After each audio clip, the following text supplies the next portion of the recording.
కూరగాయలు ఏం లేనప్పుడు ఇంట్లో ఇలా ఈజీగా సింపుల్గా ఒకసారి ట్రై చేయండి. దాల్ కిచిడి మీ ఇంట్లో ఉన్న వాటితోనే తయారు చేయొచ్చు. చాలా simple process.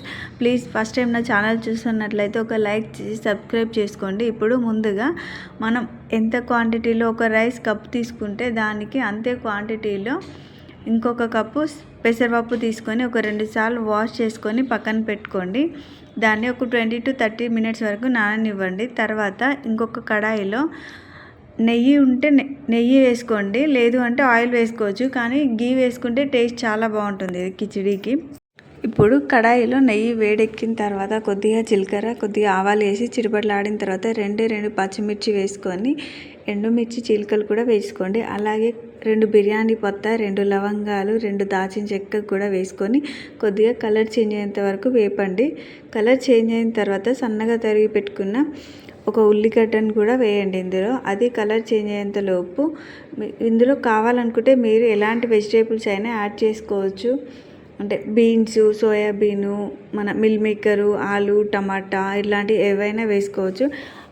Soybean వేసుకుందామని meal maker వేసుకుందామని అనుకునే వాళ్ళు మాత్రం ఖచ్చితంగా మనం రైస్ అయితే ఎప్పుడైతే వాష్ చేసి పక్కన పెట్టుకున్నామో అప్పుడే ఇవి కూడా కొద్దిగా వాటర్లో నానబెట్టండి. లేకపోతే డైరెక్ట్ ఇందులో వేసేస్తే అవి కొద్దిగా లోపల కచ్చకచ్చగానే ఉండిపోతాయి. కాబట్టి మిల్ మేకర్ని ముందుగానే వాటర్లో నానబెట్టి పెట్టుకోండి. ఇప్పుడు ఉల్లిగడ్డ వేగిన తర్వాత మనం ఏమేమి యాడ్ చేయాలనుకుంటున్నామో ఆ వెజిటేబుల్స్ అన్నీ ఇందులో యాడ్ చేయొచ్చు.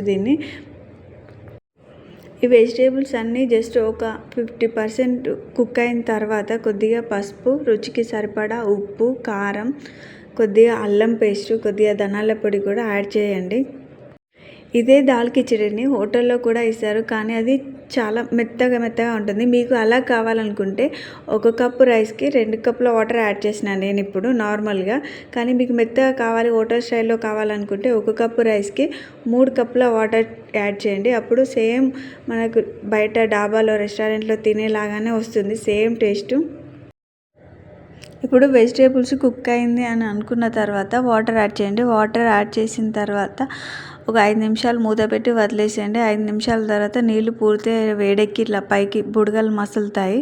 మసిలిన తర్వాత కొద్దిగా కొత్తిమీర యాడ్ చేసి, మీకు స్పైసీగా కావాలనుకుంటే ఇంకా గరం మసాలా కూడా యాడ్ చేసుకోవచ్చు. కొత్తిమీర వేసిన తర్వాత మనం పక్కన పెట్టుకున్న రైస్ని ఇందులో వేసేసి మూత పెట్టేసి ఒక 5-10 నిమిషాలు వదిలేయండి. వదిలేసి తర్వాత 5 నిమిషాల తర్వాత ఇలా మూత తీసినప్పుడు ఒక పొగలాగా వస్తే అది కుక్ అయిపోయినట్టే. ఇప్పుడు జస్ట్ దానిపై నుంచి వెళ్ళి ఒక నిమ్మకాయ అలా పిండేసుకొని తీసేసుకొని అంతే, సింపుల్ ప్రాసెస్. నా వీడియో కనుక మీకు నచ్చినట్లయితే ప్లీజ్ ఒక లైక్ చేసి సబ్స్క్రైబ్ చేసుకోండి. Thank you for watching.